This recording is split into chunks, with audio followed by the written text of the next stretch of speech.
एक सेकेंड आशुतोष, ये इतना क्राइसिस है कि पेट्रोल डीजल के दाम बढ़ाने पड़ेंगे, 1000 करोड़ रुपए रोज का घाटा ऑयल कंपनीज का, और हम अपनी स्ट्रेटेजी क्या बदलने को तैयार नहीं है। वो रशिया वाला जो मामला है, अमेरिका बताता दिख रहा है कि भाई रशिया से ना खरीदिए, और रशिया से नहीं खरीदेंगे तो अमेरिका से और महंगा क्रूड खरीदना पड़ेगा।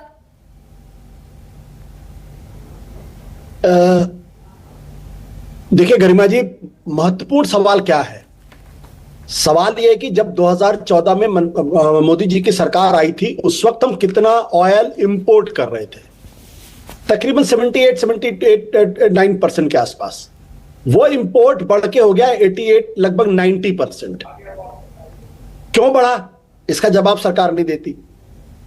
आपका एलपीजी था, हम 60%, बल्कि 47% था, वो इंपोर्ट बढ़ के हो गया करीब 62-63% के आसपास। वो क्यों बढ़ गया? इसका जवाब सरकार नहीं देती। और फिर सरकार कहती है कि हमने प्रोडक्शन बढ़ाया है। मैं आपको ministry of commerce and industry का एक डेटा आपके सामने रख रहा हूं।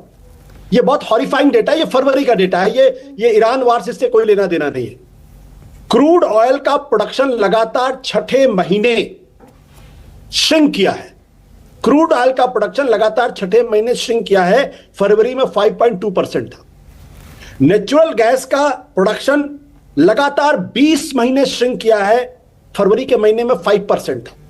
रिफाइनरी प्रोडक्ट का प्रोडक्शन श्रिंक किया है 1% पे, 11 महीने में 6 महीने श्रिंक किया है। फर्टिलाइजर का प्रोडक्शन स्लो डाउन किया है 5 महीने लगातार।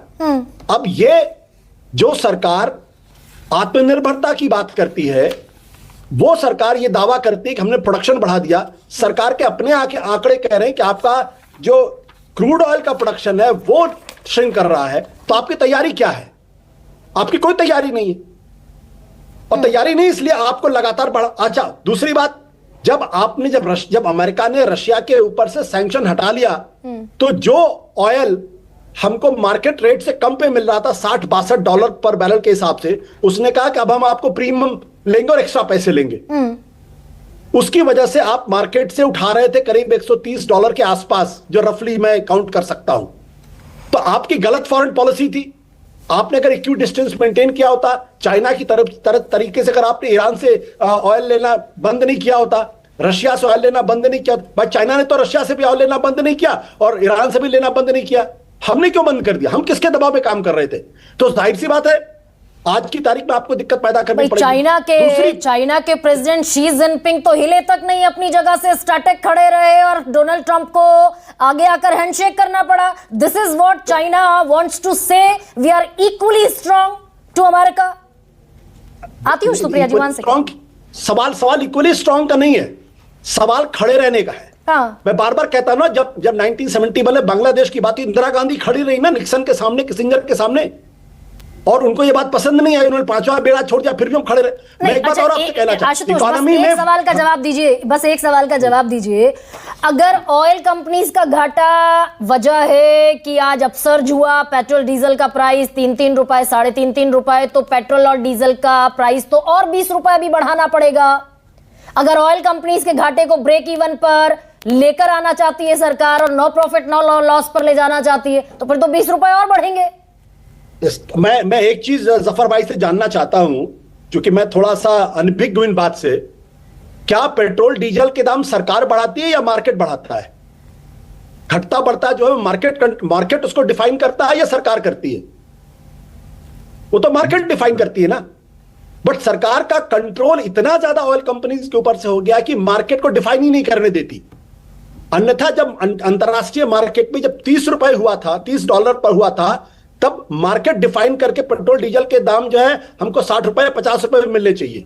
और आज जब 120 के ऊपर गया है, तो हमको ऑटोमेटिकली फरवरी के महीने में ही वो हमको ₹120 के हिसाब से पेट्रोल डीजल सर, उस सवाल पर आइए ना जफर साहब, मैं आऊंगी आपके पास। आशुतोष, वो जो सवाल है कि भाई अगर हरदीप सिंह पुरी के ये कह ही रहे हैं कि हम how we can keep it like this only, ऐसा कैसे रखा जा सकता है? तो 20 रुपए का जो फिगर मैं दे रही हूं, ये 20 रुपए 13 पैसे पर लीटर अगर और बढ़ेगा पेट्रोल का दाम, तब जाकर इस नुकसान की भरपाई होगी। तो तैयार रहे 140 करोड़। नहीं, मैं प्रोफेसर अरुण कुमार जी से पूरी तरीके से सहमत हूं। अभी पेट्रोल डीजल के दाम और बढ़ेंगे। अभी तक क्यों नहीं बढ़े? क्योंकि हम चुनाव लड़ रहे थे। अच्छा, जब सरकार की नीति चुनाव लड़ने की हो, आपको ये बात याद दिला दूं, बस छोटी सी जानकारी 30 सेकंड के अंदर, सारा भार कोविड के ऊपर दिया जाता है। कोविड के पहले वाला जो क्वार्टर था जनवरी से मार्च तक, उस वक्त भारत की जीडीपी ग्रोथ 3.1% थी। आपका जो मैन्युफैक्चरिंग सेक्टर था वो -1.4% पे था। आपका कंस्ट्रक्शन इंडस्ट्री -2.2% पे थी।